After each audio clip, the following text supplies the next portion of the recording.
Warahmatullahi wabarakatuh. Waalaikumsalam warahmatullahi wabarakatuh. Nah, jadi kita langsung aja ya, kita lakukan perawatan NGT. Yang pertama ini NGT-nya kalau udah perawatan berarti udah terpasang. Ya. Yang pertama-tama seperti biasa kita salam terapeutik. Assalamualaikum Oma, assalamualaikum Opa. Kalau nggak selamat pagi atau siang atau malam ya.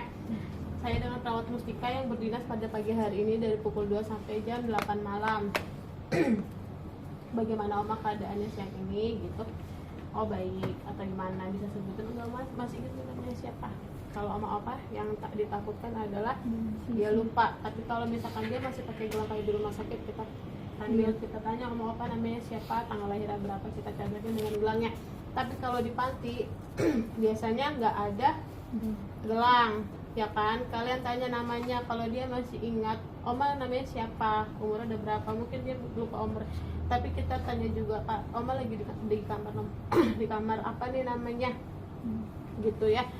Yang lebih penting adalah sebelum kalian ngelakuin tindakan, kalian harus ngelihat rekam medis, mastiin pasiennya ini atau bukan. Soalnya kalau di rekam medis itu semuanya jelas di situ, dari umur, dari nama, dari ruangan dia di mana, tempatnya dia ada.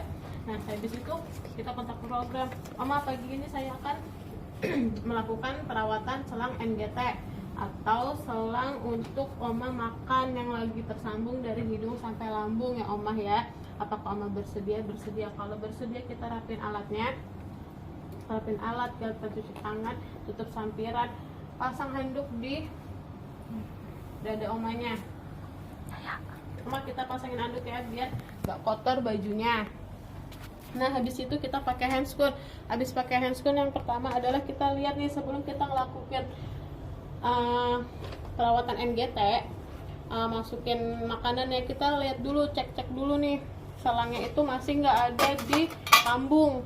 Jangan-jangan dia udah pindah. Jangan kalian terpaku oleh selang yang ada di luar, apalagi di fiksasinya. Misalkan dia masih difiksasi kok, dia nggak bakal kemana-mana. Jangan kayak gitu, kita harus lihat tetap. Pertama kita buka. Sini pakai tong spatel. Oma, lihat yuk. Mulutnya dibuka, kita lihat mulutnya. Ayo Oma ya. Ternyata selangnya nggak ada lipetan, bukannya lipetan ya, nggak ada gulungan, nggak melingkar ya, nggak, tetap dia lurus.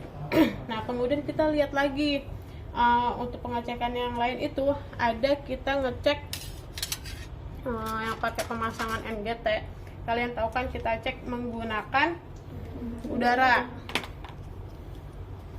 Kita kasih 20 cc udara, kita taruh di lambungnya.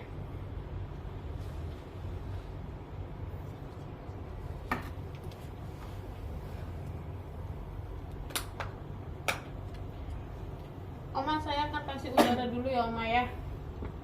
Nih, kalian nggak bisa, terus kalian bisa tarik lagi seperti ini. Gunanya untuk apa? Kalau kalian tarik lagi adalah melihat apakah yang tertarik itu cairan atau asam lambungnya, atau cairan lambung, bisa asam lambung atau dia memang makanan belum tercerna kan. Tapi kalau masukin cairan jangan begini, ini namanya masukin obat bolus. Kalau misalkan kalian mau tahu bunyinya dengan pasti, kalian begini nih, langsung kalian sentak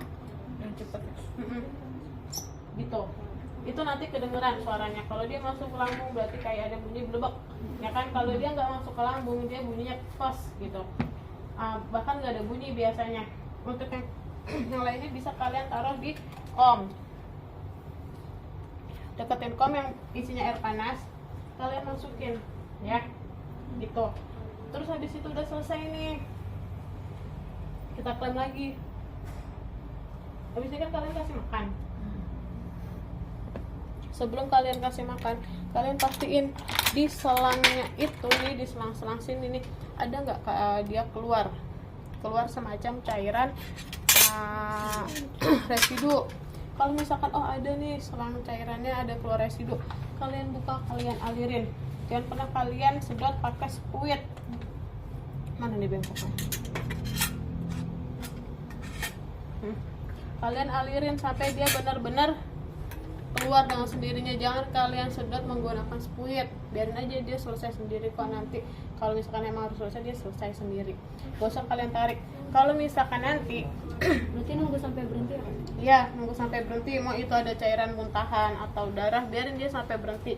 Soalnya kita tahu kalau misalkan cairan itu tetap ada, terus kalian paksain dia, misalkan cairannya masih ada nih, kalian paksain cairan itu kalian masukin karena lama nggak berhenti, atau kalian lagi ada kerjaan yang lain gitu, maunya kan buru-buru, itu nggak boleh. Kenapa? Kalau misalkan ini ada istilah katakan residu, itu adalah cairan sampah yang ada di dalam lambung yang nggak bisa kecerna, ya kan? Nggak boleh kalian sentakin lagi pakai makanan yang udah yang baru, nggak boleh. Apalagi kalian tarik biar cepet, ditarik aja gitu, nggak boleh. Kalian nggak apa namanya, nanti bisa ngakibatin pembunuhan nutrisinya tuh kurang. Kalian nggak bisa tahu kenapa cairan ini sampai segitu banyaknya, apakah dari pencernaannya atau dari yang lainnya, kan kita nggak tahu. Kalau misalkan memang udah selesai, kalian lihat nggak ada residu, baru boleh kalian kasih makan. Kasih makan, misalkan makanannya itu susu, ya kan? Kita bilas air dulu, kan tadi kan masih ada bekas residunya. Kalau masih ada bekas itu, kita bilas dulu. Gunanya biar apa? Kalau kita bilas, biar lambungnya itu nggak terlalu kaget dengan makanan yang lain. Kalau misalkan kalian kasih itu susu atau bubur cair, kalau misalkan kalian langsung masukin kayak misalkan kita makan belum minum air putih kayak sebelumnya, pencernaannya tuh bakalan terganggu karena dia langsung berat ininya, bekerjanya. Kita kasih air putih dulu, misalkan 20 cc 20, tapi nggak boleh kalian kasih air putih itu 20 cc langsung. Kita dikit-dikit sesuai dengan kebutuhan cairan pasiennya. Misalkan dia dapat susu itu, kalau misalkan susu 80 cc, kalian harus kira-kira airnya cukup nggak. Misalkan 20 cc, dia kekenyangan nggak lambungnya. Soalnya lambung orang yang sakit dengan lambung orang yang sehat itu beda. Kalian tuangin 10 cc, alirin. Udah, jangan sampai pokoknya udah sampai sini, kalian harus ini lagi, jangan sampai ada udara yang masuk, kembung nanti pasiennya. Kalau misalkan udah, kalian tuangin lagi susunya, tapi misalkan dia dapat 50 cc sama setengah-setengah, kita sambil tanya, Oma, kita kasih susu ya misalkan Oma segini udah kenyang apa belum, sambil kita tanya kayak gitu. Jangan sampai dia nanti takarannya segini, dikasih aja deh gitu, memang udah segini, gak tau aja dia kekenyangan. Apalagi dengan pasien yang udah ngeluarin residu banyak, itu pasti ada gangguan di pencernaannya, jadi nggak boleh kita paksakan. Kadang kalau pasien dengan stroke ya, itu mereka juga pas kita masukin cairan, walaupun NGT-nya sampai lambung, tapi mereka ada tahanan. Biasanya dia berhenti nih cairannya di sini nih, di sini. Tapi pas pas kalian giniin, dia nggak turun-turun, tapi kalian coba lepas, kalian alirin keluar semua. Tapi ada cara lain kan, misalkan kalian begini, bisa jadi dia itu karena posisi tidurnya yang kurang benar, ya kan? Kalian boleh bantu nih oma opanya nih, ininya itu diangkat sedikit atau enggak dipijit-pijit dikit. Kalau memang itu beneran lancar, berarti memang ada sumbatan di sekitar rongga-rongganya, di antara leher apa dia, karena leher itu kan ya begini, ngikutin kerongkongannya pun ngikut leher. Nah begitu, makanya dianjurkan kalau pasang NGT jangan pakai bantal dulu, biar dia nggak nekuk. Beres. Apalagi pasien, kalian pernah masang kalian pernah kan nggak ini pasien dengan posisi semipolar, kalian kasih makan dengan NGT tuh dia lebih susah masuknya ketimbang dia tidur kayak gini itu. Nah kalau misalkan dia memang udah nggak ada apa-apa lagi, aliran juga lancar, kalian bilas lagi terus tutup. Jangan lupa dibilas kalau kasih apa-apa, biar walaupun nggak bersih di dalam ya, tapi mengurangi resiko infeksi. Nah udah selesai nih, udah selesai kita kasih makan, kita tanyakan dulu, misalkan Oma tadi kan dilihat mulutnya, kotor, mau nggak kita bersihin? Kalau misalkan dia mau kita bersihin, kita ambil tong sepatu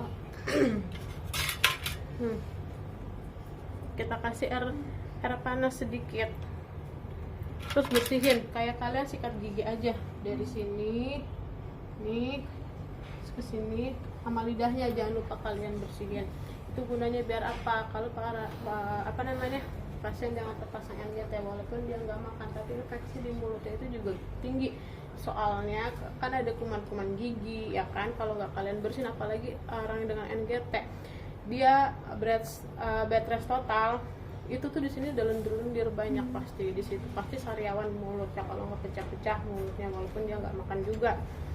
Kalau misalkan dia udah selesai dibersihin, anjurin untuk minum. Oma misalkan ini pakai sedotan, karena nggak ada sedotan kan, kita anjurin Oma minum sambil miringin, kumur-kumur, jangan ditelan, kumur-kumur tapi jangan ditelan, muntahin lagi, Oma muntahin lagi ya, tuh pakai sedotan kumur-kumurnya, jangan kalian ini air, misalkan pakai gelas kalian tumplok di situ. Kalau nggak Bilas yang gitu. tadi ya kak, buat bilas yang tadi. Buat bilas yang tadi habis dibersihin, biar kan kalau kita kan habis sikat gigi kan kumur-kumur, kalau ini kan habis dibersihin biar kerak-kerak ya sempurna lah gitu, makanya kita kumur-kumur suruh buang. Soalnya kalau misalkan ditelan dia nelan kuman-kuman juga, ujung-ujungnya sakit juga perutnya. Udah selesai kita bersihin, boleh kalian bersihin pakai ini dielap kak. Mulutnya iya dielap lah. Dilap. Boleh kalian pakai tisu, kan tadi ada tisu di dekatnya dia, kalian ambil tisu atau mana ya tisu, kalian boleh ambil tisu atau apa sih namanya, jangan Kapas. apa namanya, Kapas. tisu basah atau waslap yang kalian basahin.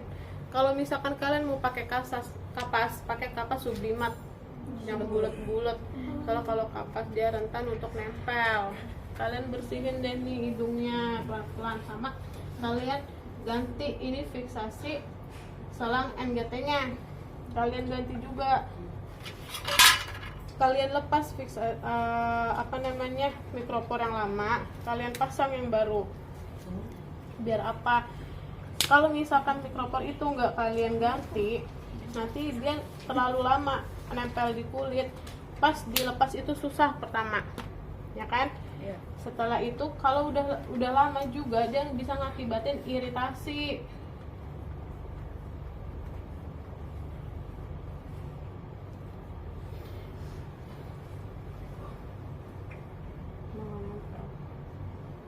Dia bisa ngakibatin iritasi juga. Makanya kalian misalkan pasiennya terpasang mikropor di sebelah sini, kalian harus pindah di pipi atas atau pipi kiri. Jangan, tapi misalkan ini sebelah kiri kan, sebelah kiri pipi sebelah sini, jangan kalian ini di sebelah kiri mentang-mentang dibilang pindah posisi selangnya, yang kalian pindahin begini. Kalau nggak begini nih kayak anak kemarin tuh, di sini dia naruh NGT-nya, kan lucu dia kan. Nah udah habis itu selesai kita tanyain gimana Oma, udah nyaman belum? Kalau dia bilang udah nyaman, udah selesai, kita beresin alat, lepas handscoon, udah cuci tangan, udah buka sampiran, kita bilang Oma udah selesai ya, sekarang ada yang bisa lagi dibantu? Nggak ada. Kalau misalkan dia bilang ada mau apa lagi Oma yang dibantu, kita bantuin. Kalau misalkan udah nggak ada, kita izin ya ke ruangan ya Oma ya. Nanti kalau misalkan ada perlu apa-apa, boleh Oma pakai bunyiin keloncengnya, boleh. Atau enggak kalau kalian lihat orang dengan terpasang NGT, dengan pasien udah terpasang NGT yang perlu pemantauan observasi lebih lanjut, kalian datangin setiap 1 jam sekali itu. Jadi nggak perlu dipanggil, kalian memang harus pantau sendiri karena dia dengan perawatan khusus pastinya ya. Udah seperti itu aja. Ada yang mau ditanya? Evaluasi gimana kak? Dokumentasi. Dokumentasinya ya. Oke, dokumentasinya yaitu pada hari Rabu tanggal 20 Juli telah dilakukan perawatan selang NGT pada Nyonya S yang berumur 60 tahun. Sebelum dilakukan tindakan terlihat adanya tanda-tanda infeksi, misalkan ada infeksi di hidung yang terpasang selang, kalau enggak terus bibir, mukosa bibir, dan di dalam mulutnya terdapat sariawan. NGT tampak terpasang dengan terpasang sampai lambung misalkan gitu kan. Nah, tidak ada lilitan atau lingkaran di dalam tenggorokannya NGT-nya. Terus diberikan cairan sekitar susu 60 ml, air putih 20 ml, udah 20 ml atau 30 ml itu udah sekalian bilas sebelum dan sesudah, itu aja. Nah, setelah dilakukan perawatan, tanda-tanda infeksi sudah ditangani. Terus hidung dan mulut pasien sudah bersih, udah gitu aja, selesai. Tanda tangan paraf. Dah.